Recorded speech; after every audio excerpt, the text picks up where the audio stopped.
members who have spoken up claim their association has shot them down. Put your head up and you're out. Do you think you deserve to be expelled? No. It's an association, but it's also a union operating at arm's length from the force, the police commissioner, and indeed the police minister.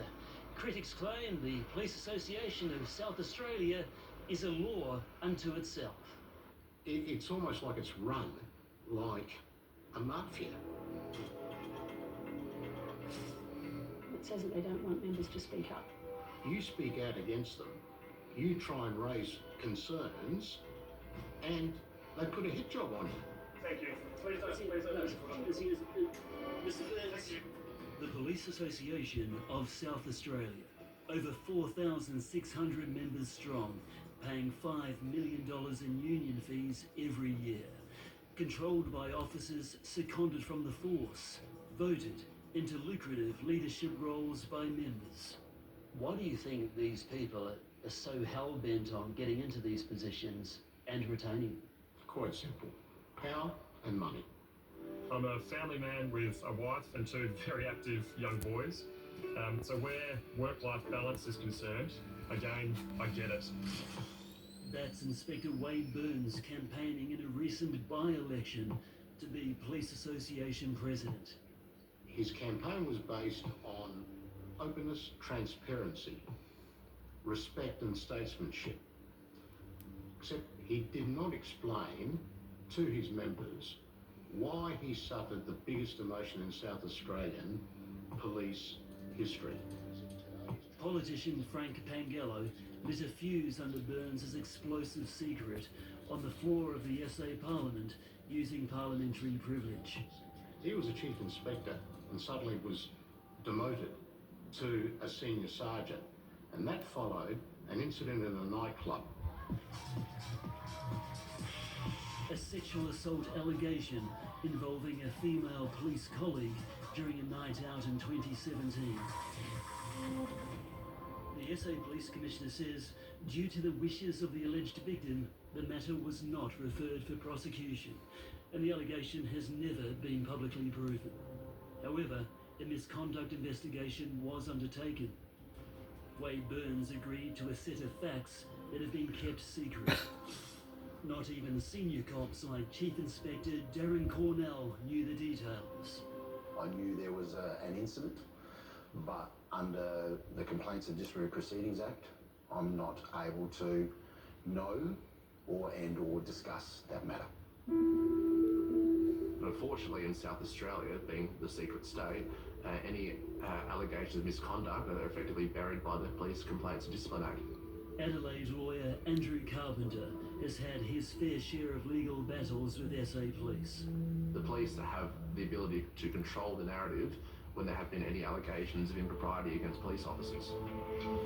When Pangello revealed the stunning allegation about Burns, voting in the by-election for the association presidency had already opened. Wade Burns just beat his closest rival, Darren Cornell, by a margin of 49 votes.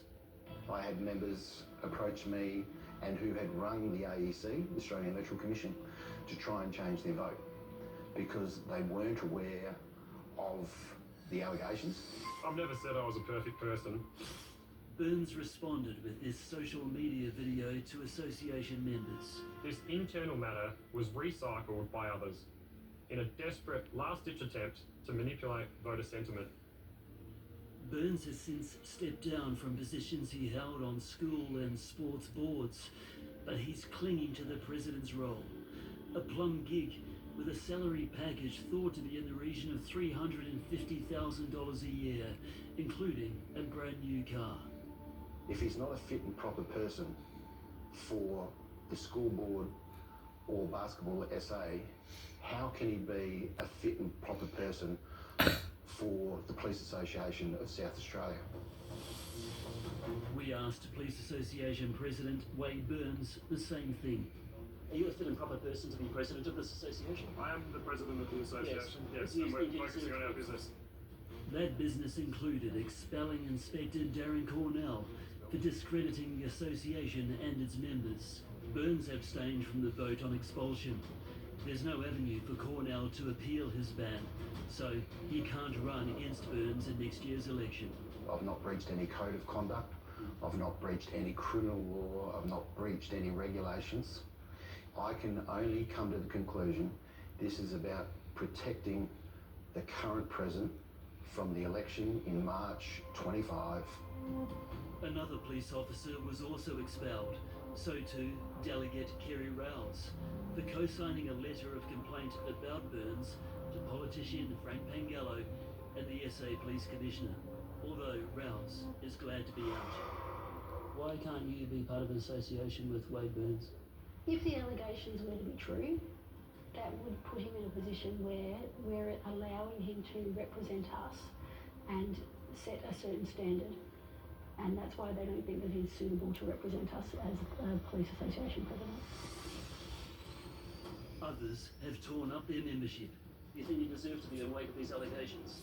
Serious allegations, violent, sexual assault. Those matters have been addressed.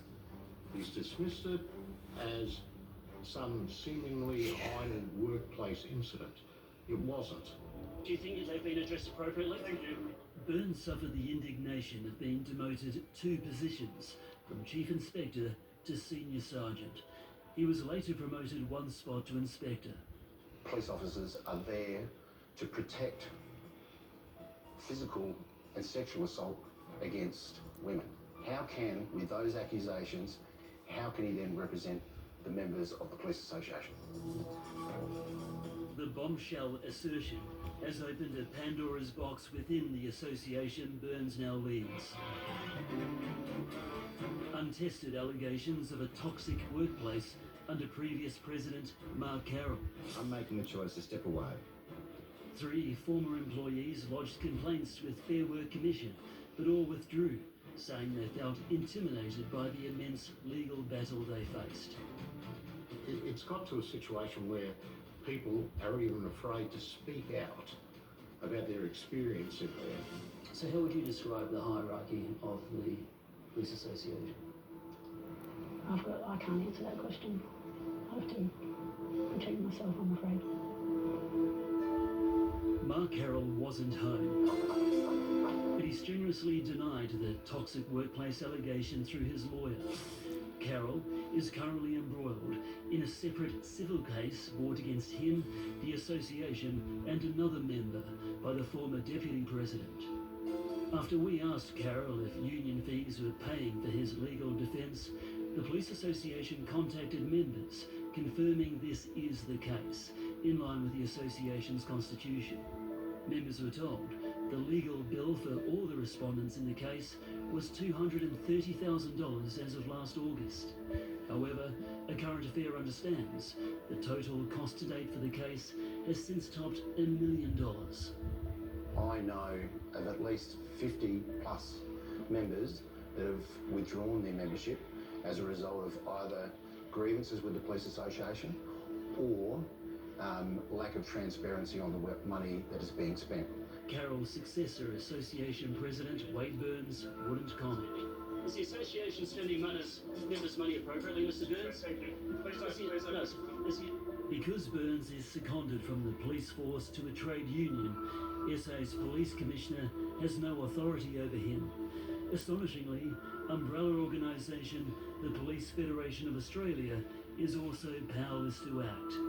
That leaves Wade Burns to decide the standard of integrity and transparency in his role as SA Police Association President. Mr. Burns, you know the saying, if you can't stand the heat, get out of the kitchen, Mr. Burns. Is that the standard?